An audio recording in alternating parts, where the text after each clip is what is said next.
is manifest what I say. In order for us to manifest mind, heart, gut. Mind, heart, gut. In order for us to manifest, it takes mind, heart, gut. Why the mind? Because the mind, we plant our seeds, right? Some of us are trying to plant seeds and our garden is filled with a bunch of weeds, okay? So if your garden is filled with a bunch of weeds, maybe just before you step into manifesting new things, maybe focus on what you're already manifesting in your life now. We spend 90% of our lives within our own temples. So we have our current reality, our current circumstances, how we feel, our belief systems, is just all a reflection of our mindset. So you may be manifesting these narratives in your life without even knowing that you're manifesting the narrative in your own life. Planting seeds or having seeds in your garden that limit you, that victimize you, that causes you to judge other, that causes you to live in fear, shame, and guilt. All of those seeds might be in your mind right now, causing you to live that type of life. I mainly talk about herpes a lot. And with the herpes, I realized that when people find out they have herpes, you take on this narrative, me included. You take on the narrative of the herpes stigma. The only difference with me is like I literally rejected that narrative. I did not want to take it on. But when you do find out you have herpes because of the world, because of societal programmings, you start to feel dirty. You start to feel like no one is ever going to want you. You feel worthless. You realize that maybe you've been equating your worth to what you have to offer in between your legs, and you can lose yourself in that stigma. So you plant the seed of the stigma. This can work with anything else in your life when it comes to manifesting. But right now we're just talking about herpes. So you plant the seed of the stigma, mind, heart. You're putting all this emotion behind it now. Oh my God, my life is over. Oh my God, my sex life is over. Oh my God, no one's going to want me. This makes me feel sad. That makes me feel depressed. This makes me feel ashamed. This makes me not want to tell anybody anything. I might not tell anybody everything. This makes me feel guilty now. My life is just ruined. You put so much emotion behind the seed of the herpes stigma. So you now done took on this new narrative that you haven't experienced yet because you just found out you had herpes, right? You don't even know if what you think is true. You just put it in your head. And then you put all this emotion behind it. You start to act on it. Our subconscious mind, it doesn't recognize future or the past, it just recognizes the present day. So if I take on this narrative and I put so much emotion behind it, the mind is going to start looking for other times we felt those emotions and start playing it out in our real life. Bam.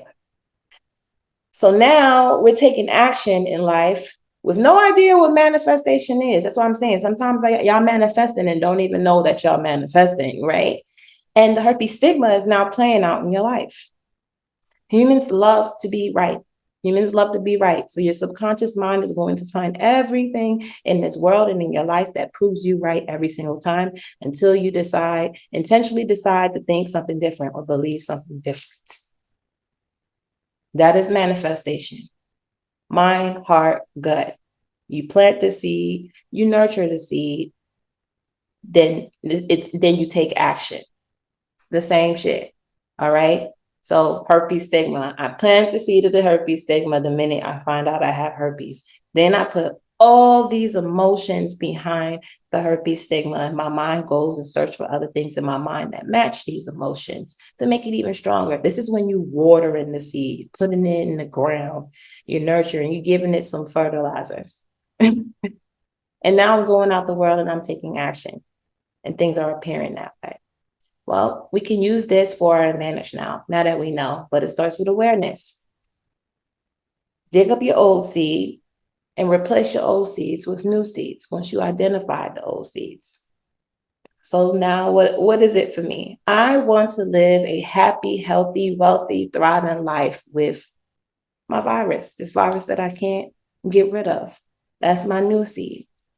What are my emotions behind it? I sit with myself. How am I going to feel? What does happiness look like with me? What does healthy, wealthy, and thriving. What is that version of me? What does she look like? Where is she at? How much money is she making? What does she smell like? Does she feel secure? Does she feel safe? Does she feel empowered? Does she feel confident? That, like, who is this woman? That is the heart. That is the emotions. I'm about to put all these emotions behind this new seed.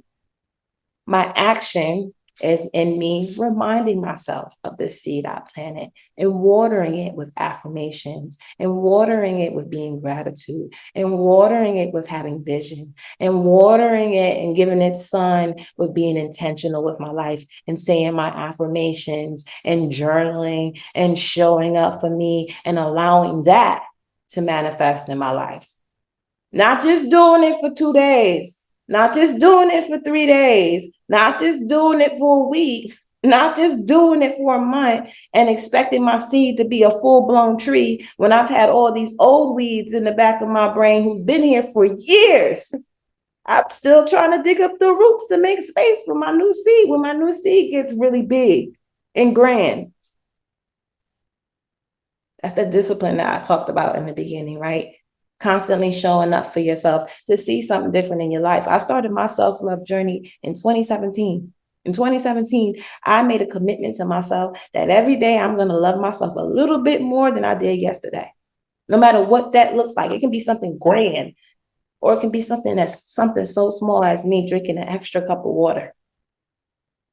But I made that commitment to myself to stay on this route and to stay on this journey. And I'm finally at the stage of my own self-love journey when I see seeds I've planted in 2018, because I wasn't planting any seeds in 2017. 2017, I was pulling up roots of weeds in my mind. I had no space in my mental garden to plant any new seeds because I had a whole bunch of bullshit in my mental garden.